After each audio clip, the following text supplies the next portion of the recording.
If you don't see me very often, it's because I'm the youth services librarian and we have mostly adults in here. But I thought this would be a great program for all ages. We do ask that you silence your cell phones, and if you need to take a call or anything, just step outside. Karen will tell her story and then we'll save all the questions until the end. Does anybody have any questions before we get started? All right, let's give Karen a nice welcome. Down, Moses, way down in Egypt's land, tell all pharaohs to let my people go. Go down, Moses, way down in Egypt's land, tell all pharaohs to let my people go. When Israel was in Egypt's land, let my people go.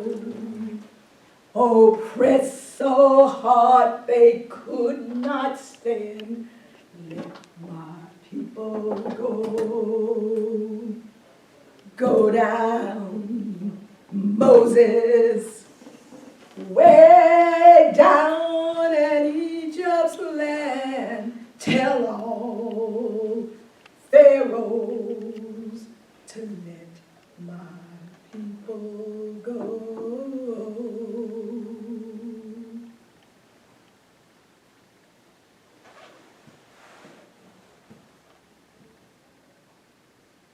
I am a slave. I was born in Maryland. I was raised on a plantation because I'm a slave. I was bought by old Master Brothers. Do you know what that means? I was bought and sold to Master Brothers. At 6 years old, I lived a carefree life. Up until then, I thought things were supposed to be that way. Some people had big, fine houses and drove carriages and wore fancy clothes, while the rest of us, we lived in cabins on the plantation. Someday, my mother would say, we gonna be free. The master promised me. My mama was a cook in the big house. My daddy, he worked picking cotton all day long, and sometimes working in the piney fields, getting logs. But me, at 6 years old, I lived a carefree life. I could play. I play in the big house. I had my favorite doll, and my mama worked real hard. One day, Master Brothers thought it'd be a good idea to hire me out. And that's just what he did. He hired me out to work for a lady. She was not a kind lady. At 6 years old, I had to cook and clean and iron and even take care of her baby. At 6 years old. She was not kind at all. She used to whip my legs when I was slow. One day I had worked so hard and I was so tired. I did all the cooking and cleaning. I'm 6 years old and I got so tired that I sat down in that rocking chair. There was a cool breeze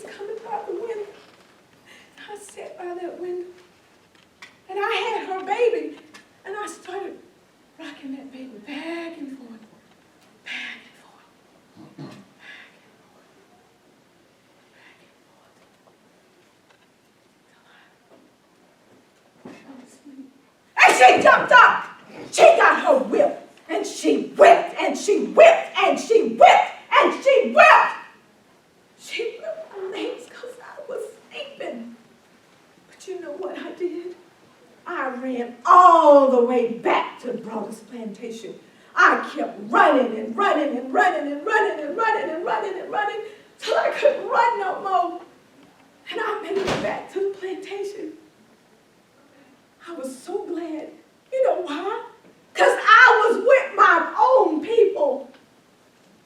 I was back at home. Swing low, sweet chariot, coming for to carry me home. Swing low, sweet chariot, coming for to carry me home. Oh, Master Broadus, he said, you a big girl. You gonna be a field hand. I had to be a field hand. I had to pick cotton all day long with the sun beaming down on me. At 6 years old, I was picking cotton. I would be so hot. I would be so thirsty. Overseer never let us have any water unless he wanted us to have some. But I didn't care because I was with my people. And when the overseer wasn't looking, I could see my mama and the rest of them singing, my Lord, what a morning when the stars begin to shine. And those slaves would talk about freedom. Freedom? What's freedom? Freedom sounded like music to my ears. I didn't know what freedom was, but it sounded good. But I didn't know, and I didn't understand what freedom was. But I know it had to be better than what I was doing. A couple of days later, Master Broadus had me and my daddy working for somebody else again. He said, you're a big girl for your age. You go help on another plantation. There I was again, helping out. As time grew, I got to be older. I got to be stronger.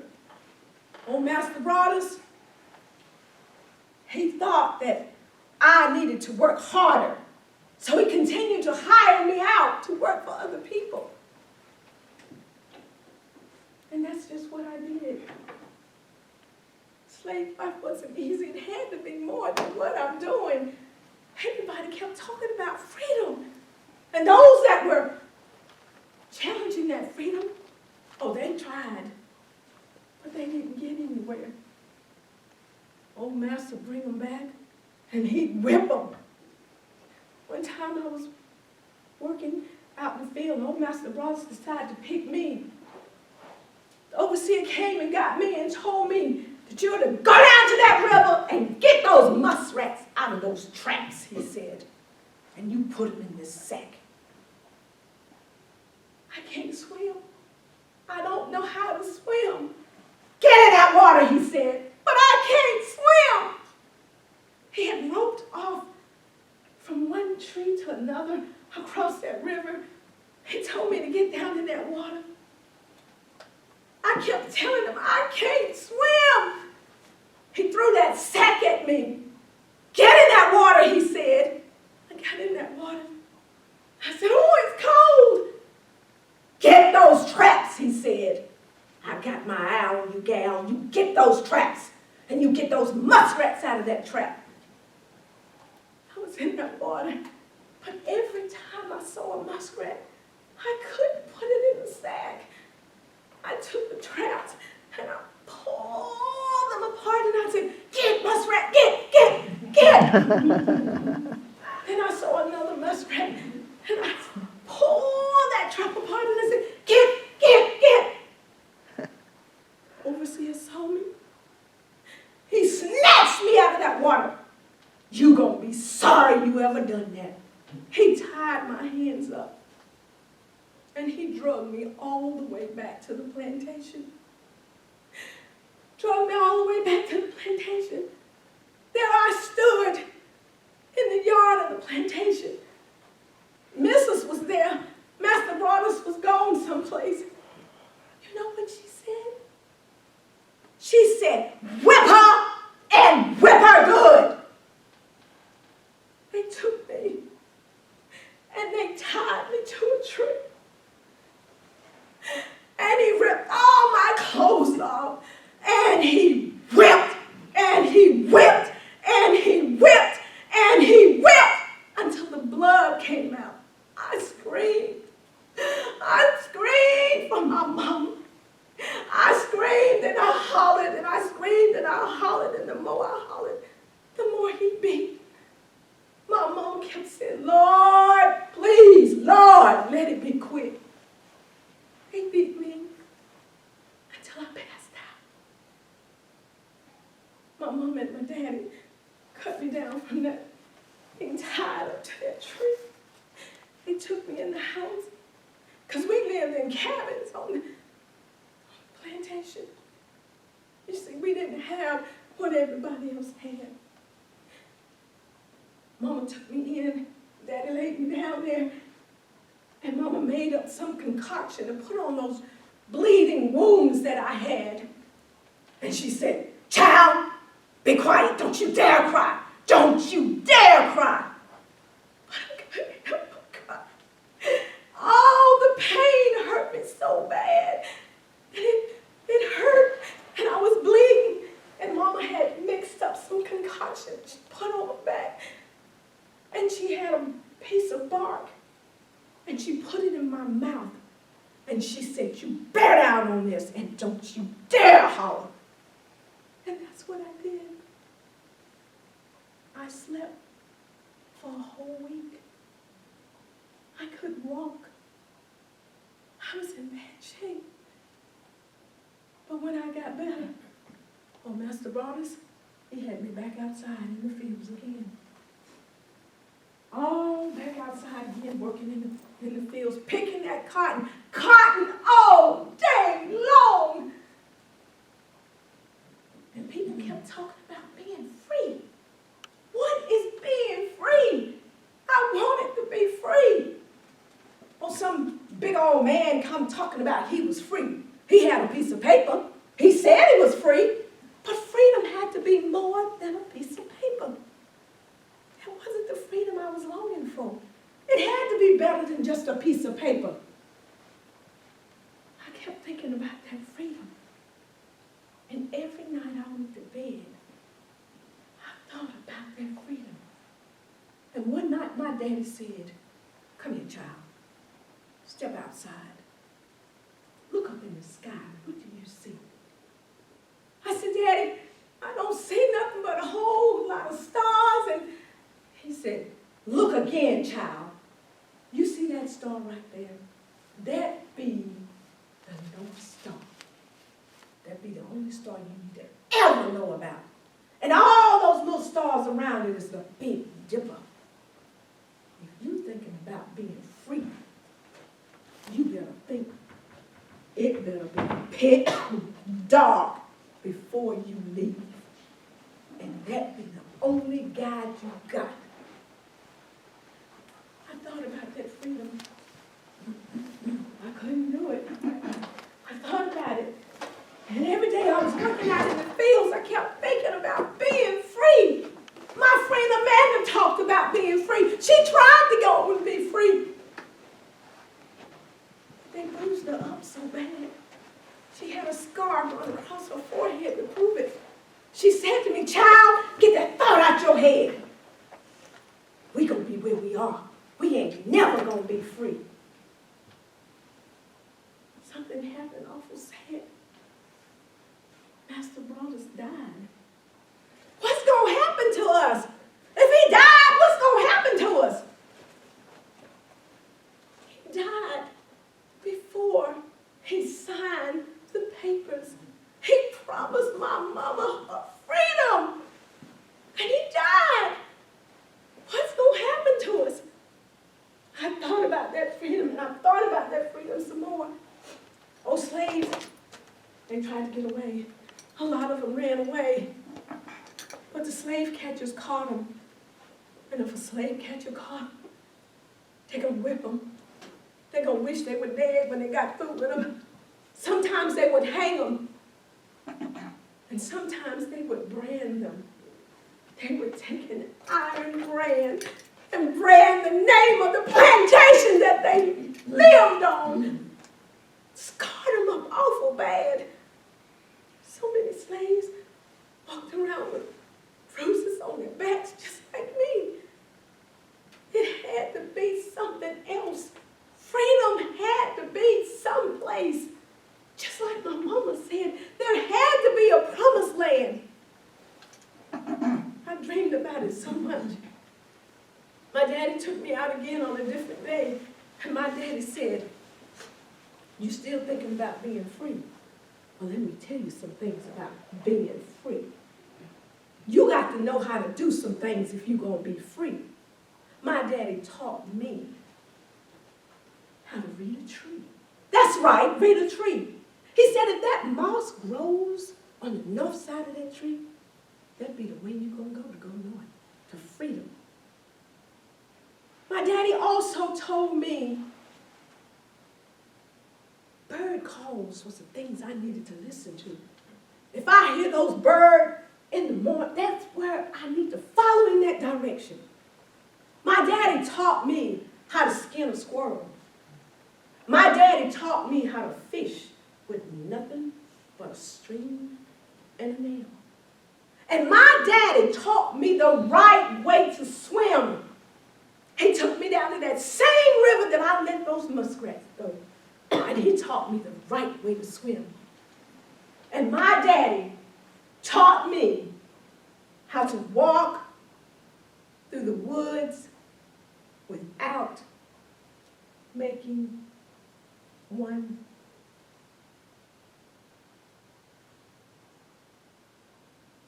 I thought about it some more.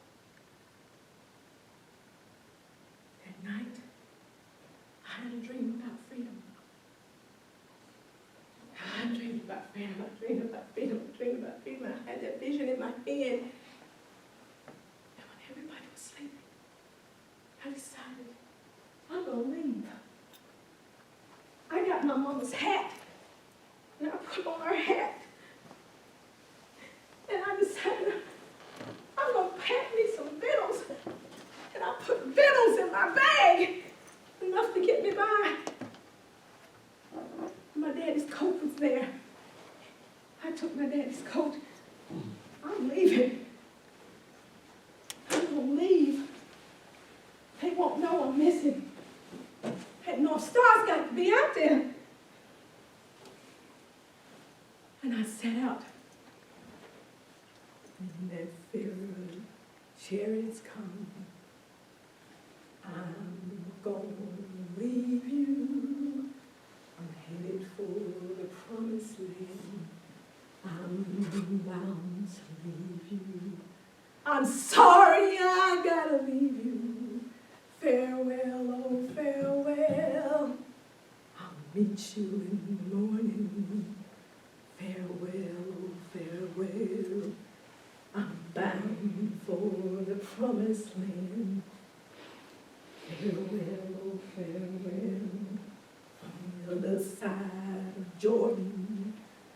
Farewell, oh farewell. I'm sorry I gotta leave you. Farewell, oh farewell. I'll meet you in the morning. Farewell, oh farewell.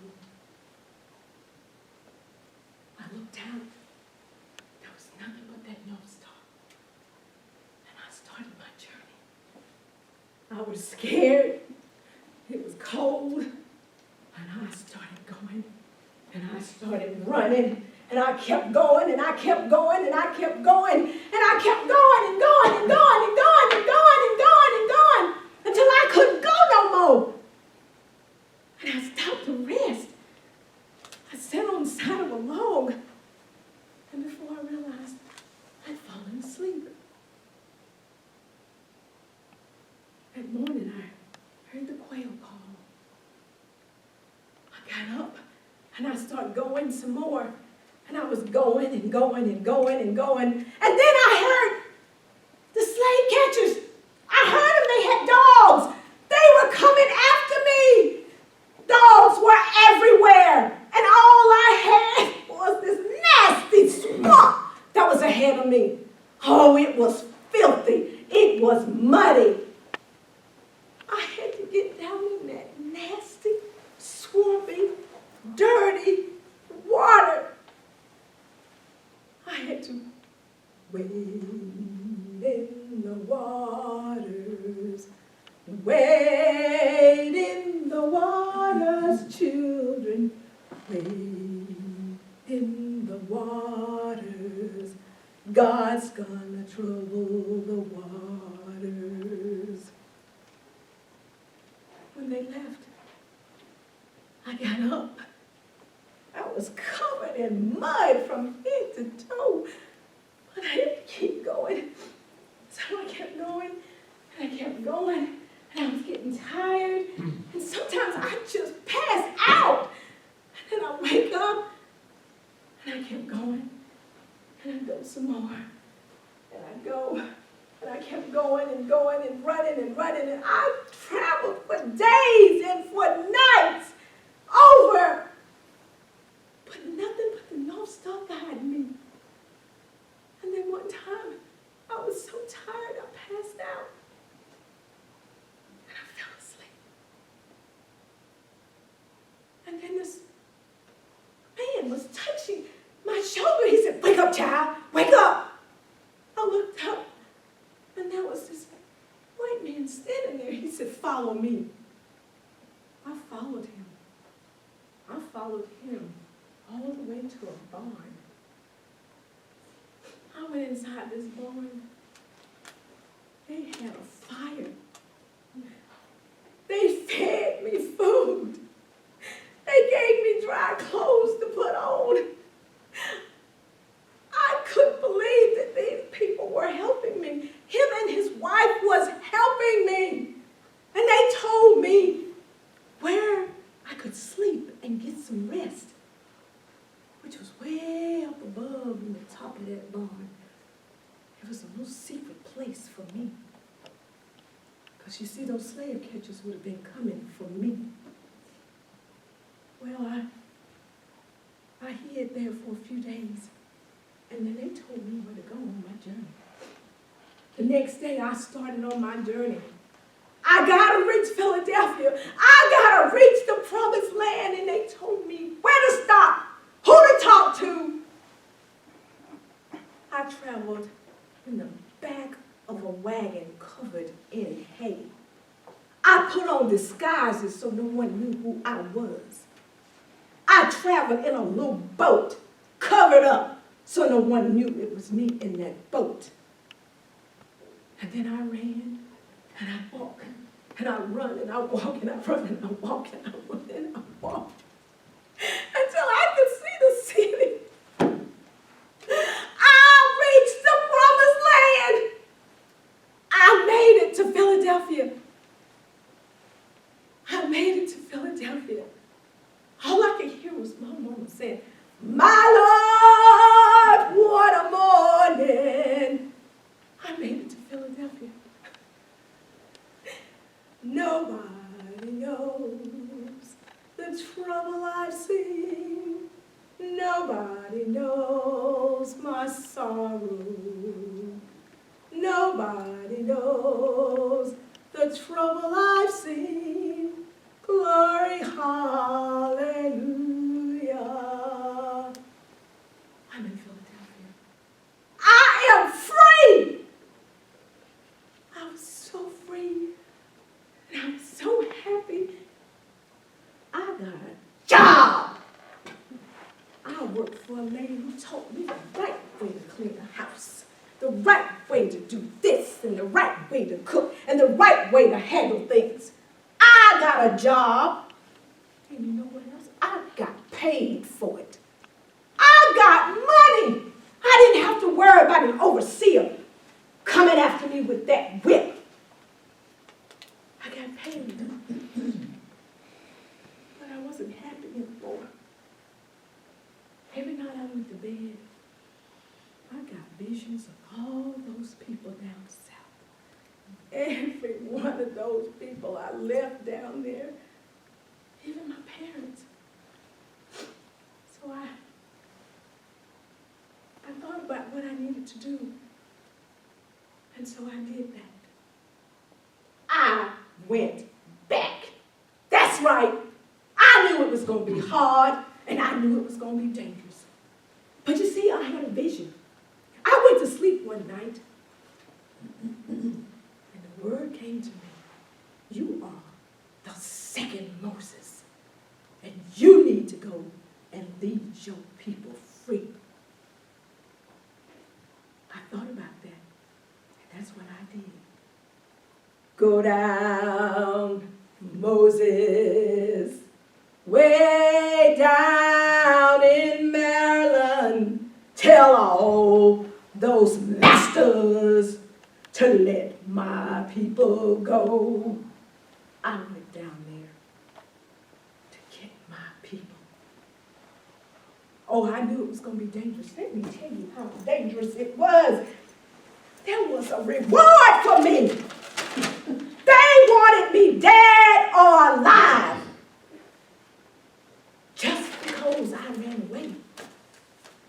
I went down to Maryland, and I led my people free. I told them on my journey. I told them on my journey over and over again. If you hear the slave catchers, you keep going. If you hear the dogs, you keep going. If you see those torches at night, you keep going. You don't stop for nothing. If you want a taste of freedom, then you keep going. You got two choices. Be free or die. That's the choices I gave them. Because on my journey, we're going to be free. There ain't no turning back. So we kept going and going and going and going until they made it to the promised land. And I went back again. You know what? I went back over and over and over and over and over and over again, leading more slaves to freedom. I led them to freedom. But you know what? I still wasn't happy. I was helping those folks. I knew how dangerous it was. They wanted me dead or alive. We had to wade in that water plenty of times. We had to keep babies quiet. I gave them a little something to make them sleep. Yeah, I took a little nip of something, put it in their mouth. They slept real good. But you had to do what we had to do on the journey. The hardest journey was going back to get my parents. You see, they were old and tired, and I knew it was going to be hard. It was the hardest journey ever. I went back to get my mom and my daddy. They could barely get around because they's old now. And I knew they was going to be looking for me. But it was dangerous. It was cold. We was all cold. Them dogs, they had more dogs. They had more slave catchers. And they wanted to get us. And we kept going and going and going and going and going and going until we finally reached the promised land. We made it to Philadelphia, and my mama said, "My Lord, what a morning. We's all free," she said. They's free just like me. We's all free now. You know why we free? Because my name is Harriet Tubman. And I am a conductor on the Underground Railroad. My name is Harriet Tubman, and I am a conductor on the Underground Railroad. a train, and it ain't underground. There is no tracks. You don't have a ticket. You don't get to pack your bags. It's just a system that we used traveling from one place to another. Just a system traveling from one place to another. Our train station was the people that we stopped by their homes who helped to hide us away from the slave catchers. My name is Harriet Tubman, and I am the conductor of the Underground Railroad. And I didn't lose one passenger. And I went back over and over and over and over again. We all free now. We gonna be all right.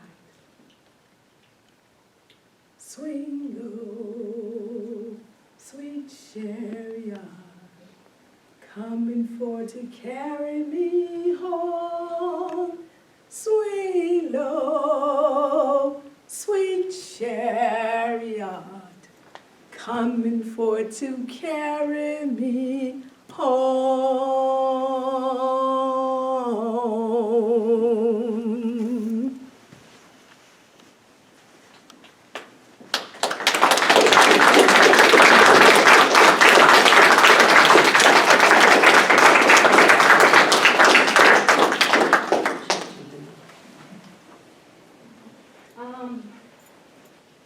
I'm going to open the floor up for questions.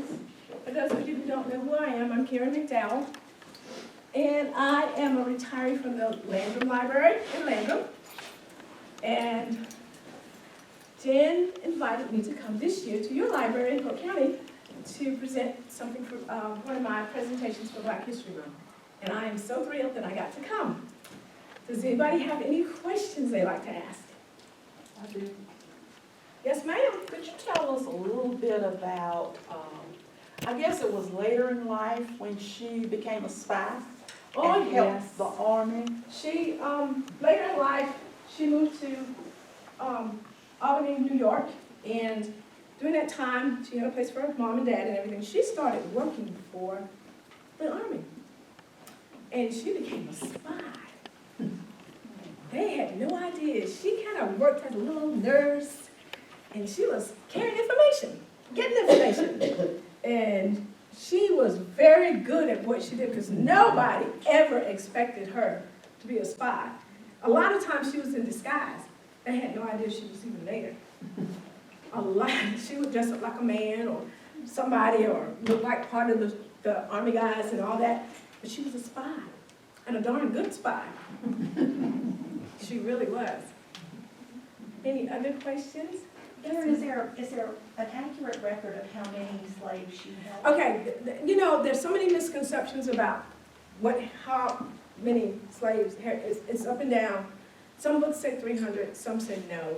Some said she only made around, she took 17 people and all that. So it's really still up in the air about Harriet, and it's like that in just about all the biographies and stuff where she's done. So it's still kind of up in the air about the actual count. How old was she when she left her family? She was in her 20s. Yeah, she was in her 20s when she left her family.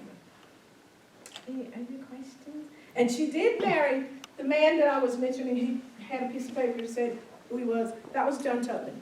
And John Tubman was free, but free by a piece of paper. And to Harriet, that wasn't freedom. Yes, they did get married. They never had any kids. And she married him and everything. And so she took a trip when she made it to freedom and all this kind of stuff. And she was doing really well. She went back to get him. Little to her knowledge, he married someone else while she was gone. And they had a child. So she wanted to lead them to freedom. She was willing to do that. You know, she was willing to, you know, she was bold. She was willing to do that. So that was a tough journey for her, and but they decided they didn't want to go, so that was that. Her brother and sister, that was a tough journey also for them, because one sister had her kids there, and she didn't want to leave her kids, and it was a back and forth kind of thing, and the one sister did not go on the journey. She stayed on the plantation. She did Where stay. did the train start? What states are we in? Maryland. Where? In Maryland. She started at Maryland and she went all through, yeah. And it's, if you look at a map on some of her journey, it's still kind of iffy. Now, she did lead a lot of people to Canada as well, because they were free in Canada. And they traveled a lot. She would leave on her journeys on Saturdays, when it was pitch dark on Saturday. And hopefully the North Star was out there to guide them. And they did that because they wanted to be sure the overseer wouldn't know anybody was missing till Monday. Because they didn't check on the slaves on the weekend, because that was their time. So they didn't know who was missing until that Monday. They take a head count, they're noticing someone's missing. So she did that on Saturday so they would know what was going on. Any other questions? Yes, ma'am. When they got to Philadelphia, then what happened? I know that. They got jobs. But we're going to say it's hard to tell. I read about William Still keeping records. Right. And so Yeah, he would did. she take the people to? She would take him to the headquarters. They all got recorded, yes. Everybody got recorded. Every time she would go and come back. It was recorded every time. And, because they were just amazed at the fact that, how are you doing this? How is this possible? You went from, how is that possible? And then, if you think about it, it took days, weeks for a journey on foot. And the things that she had to endure. That all of that is just, and they were just amazed. Because every time you turn around, she'd come back with a bunch more people. And they're like, what? Whoa, what? What happened? So, and she was good at what she did. There are some stories that, she was saying you either be free or die. She was not playing on her journey. She didn't mind. She carried a pistol, and she did not mind to use it if she had to. There was not going to be any turning back. Because if you turn back, that's going to alarm the slave catchers, and they're going to really know where we are and things of that nature. So she was very, very adamant about what not to do and what you could do on her journey. Did she end up killing anybody? No, not to my knowledge. Nothing that I read shows that she killed anybody. But now, I might be wrong, but in everything that I've read, I've never known her to kill anybody. I mean, she used that gun a couple times. She also had a couple of stories tell that she would go off to sleep a lot, get very tired, and just pass out. And so what kind of condition did she have? They called it narcolepsy. Oh, okay. Yes, yeah. Okay. But, and in some books, they called it seizures. Okay? So it's a misconception. And then she could see into the future really well. She was very religious about everything, and she would have these, like, she had that vision about being Moses. She went to sleep, and God was talking to her, you are Moses. You're going to have to go down there and let these people free. And there is, that's what she did, because she had these thoughts. And they said that she had tried to help a slave and protect the slave, and was told to get out of the way because this slave was trying to run away or something, and she was hit with something heavy, a paperweight, rock or something, and ever since then she had this narcolepsy thing going on, and she would just fall asleep. And that's what she had going on with her. So, yes, ma'am. What did she eventually die of? Pneumonia. She died of pneumonia in New York, Albany, New York, where she bought her house and all of that, bought her family, and that's where they stayed. And everybody was happy. Yes. I see she was born in 1822 and died in 1913. Yes.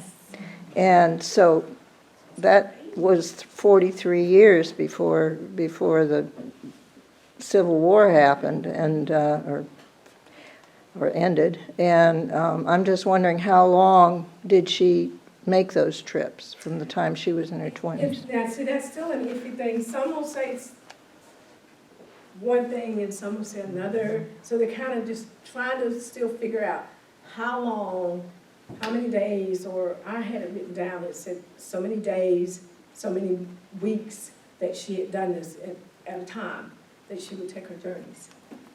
That had to be hard.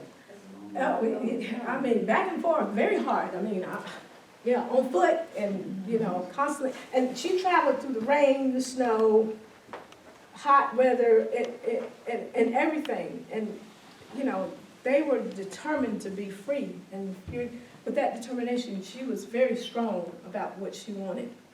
And she made it okay for other people. Yes, ma'am. When they got to Philadelphia, were there people there that were able to help them? Oh, yeah. Was Yeah. it still There were kind of already- Underground Railroad? There were kind of thing? already, I'm sorry? What was the situation Yeah, there? yeah, they were okay in Philadelphia because the people in Philadelphia that were black were already working and walking around free because it was not a slave state per se. So, yes. And everybody that helped them along the way were called Quakers. And those were the people who were abolitionists. They fought against slavery. Those are the people that helped. Those are the people that had hidden places for them. So when the slave catchers came in the house to check everything, they wouldn't find anybody. They were under the floorboards of their house, under their tables, and there was a hidden place there, and there'd be a rug covering it up, in the lofts, in their barns, just different places like that. And so many times, she would disguise herself. Sometimes she would have those on her journey be in disguise. They had to do whatever means necessary so that they can make the journey and make it to Philadelphia. Yes, ma'am. Are there any books or movies about her that you would recommend? Oh, yes. There are lots of books, a lot of good children books. I love children books. Her name is Amaretta Rose, is her name, and her mom and dad called her Minty. And there's a story about Minty. And what I do is I read, put it all together, do my research, work on me, and get my monologue together so that I can present her on both levels, adult and children levels, so that they can understand the whole story. But there are many good biographies. There's also the movie Harriet that's out there. If you have not seen Harriet, you need to see Harriet. Anybody has seen Harriet? Raise your hand. Oh my God, y'all got to see Harriet. I never Your heard hand how didn't go up. accurate You saw it was. Harriet. But your hand didn't go Raise up. your hand. Anyway, Yeah, they can even check it out from the library. yes, you can get it from the library. If you have not seen the movie Harriet, you've got to see it. You have, it's amazing. Who stars as Harriet? That's Cynthia. Ariva. Yeah, the one that stars She's in Wicked. Wicked, yeah, with the voice. Cynthia Erivo. Yes. She is Harriet, and she is absolutely, it's a darn good movie. So, if you have not seen, and then there are some older Harriet stories as well that are out there. So if you haven't got a chance to see Harriet, you need to see it, because it is absolutely the best, the best, the best. So, The Lord had to have been with her for her Every to step be of the way. able to do what all she did. oh yeah, absolutely. He had to be with her. Yes, absolutely. I mean, the journey, the things she had to endure, it's a journey. Every time when I saw the movie, Nana and I watched the movie, and we just sat there in awe, thinking, wow, this is something else. It is, and they put it together so well. But then when you read and you do the research on slaves and what they had to endure and the things that happened, they whipped a little girl just because she let muskrats go. She loved the little animals and she just couldn't take it, And at 6 years old, she was working. Now, I know there's some of you in here who probably had to do the same thing at 6, take care of family or learn how to cook and things of that nature. But during that time and era, that was just unheard of. That was a hard thing to do. But, she did it. And she It was, yes, ma'am. I originally thought she was from down south because I didn't realize there was so many cotton plantations in the north. Maryland had plantations, yes, ma'am, they did. Slaves were often threatened to be sent down south. There was a different kind of slave from northern slaves up that way than southern slaves. Very different. And slaves were often threatened, we're gonna send you down south. You know, Right. because they knew that it's a little bit more cruelty down south. Families were separated, you know. Moms, some of their children went with them, husbands, wives, anybody, you know. You were sold at a slave auction, and they bid on you, and they decided if they want to take you or not to your plantation, and that's where it was. Yeah. There were plantations around here. Do you know any stories, or do you know anybody who knows any stories about? I wasn't born and raised in this area, I don't know, didn't know that. Me neither, and I was. And you was? Really? I did not know that.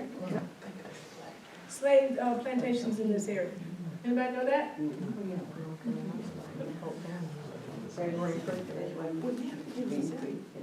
Really? Oh. Green River, was that a real plantation? I didn't know if they I was. knew there was a named plantation, that but I place didn't that- realize that it was was- a slave. There's one down on. Well, that'll make me look at them different. There's that house down there going on your way out towards Space. That house there with the historical sign and it's a little building. That used to be, we stopped and read the sign, and that was like a 300 acre plantation there, and it shrank as time went on, and that house is the only thing that's left of it. And his children still own the property into the 20th century. Oh. The land that was left at. I stopped and read that sign. It was informative and creepy all at the same time. Oh, didn't know that. Yeah, we didn't learn either. something. Which plantation was that? I can't remember the name of it, but it's down on Highway 11, going towards Caesar's Head. After you pass over Highway 24. The only plantation that I knew, and every school took us to it, Walnut Grove We Plantation. never stopped in there. That was it, you Raised know. on Highway 11. Unless you went down toward Charleston and you got to, you know, really visit and It was eerie.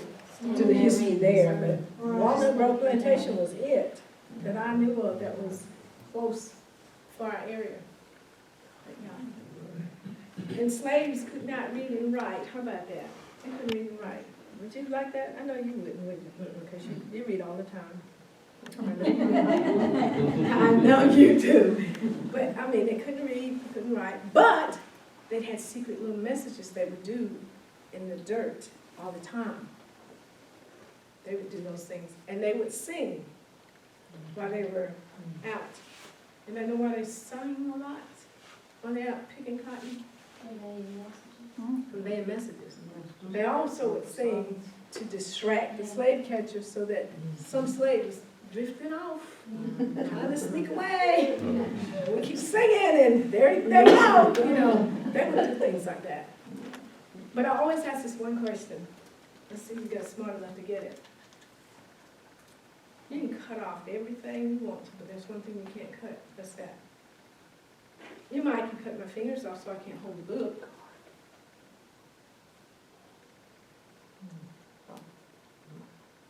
But you can't cut off what? Your heart. The slave spirit. Can't cut off, what did you say? Thoughts. Can't cut my knowledge off. You cannot mess with, you can take away everything you want, but you can't mess with this. I don't need my hands to do this, to think and shoot, woo. Harriet was a smart person, very, very smart.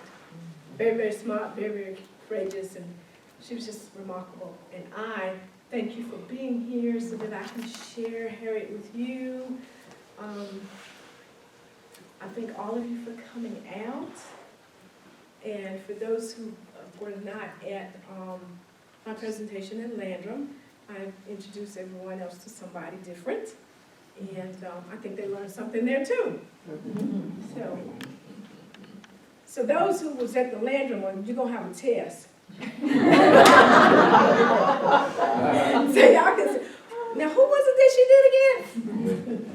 Elizabeth Freeman. Elizabeth Freeman. Elizabeth Freeman. She Freedom. sued for her freedom. So if you don't know who Elizabeth Freeman is, you can look her up. She's another remarkable person that I introduce everybody to. And I thank everybody for coming. I hope next year I'll get invited again, because this is my first time at Polk County Library, and I'm so pleased.